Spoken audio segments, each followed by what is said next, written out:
నీ జీవితంలో నీకు ఎదురయ్యే ప్రతి యుద్ధం నీకు విజయాన్ని ఇవ్వటానికే దేవుడు అనుమతిస్తున్నాడు అంటాడు కదా యోబు భక్తుడు. నరుల కాలము భూమి మీద యుద్ధ కాలం అంటే కాలం కాదా అంటాడు. దావీదుని హీరో చేసింది అతని మీదకి వచ్చిన పెద్ద శత్రువే.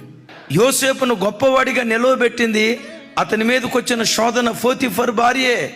నేనంట నీ సాక్ష్యం ఎప్పుడు గొప్పగా ఉంటుందో తెలుసా?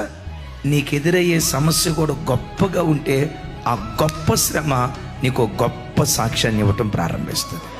ఏ రోగమనే శత్రువు నీ నేలుబడి చేస్తుందో, ఏ అసమాధానమనే శత్రువు ఏలుబడి చేస్తుందో, ఏ ఆర్థిక ఇబ్బంది అనే శత్రువు నీ నేలుబడి చేస్తుందో, ఏ సాతాను పదే పదే నిన్ను తరుముతున్నాడో విశ్వసించు.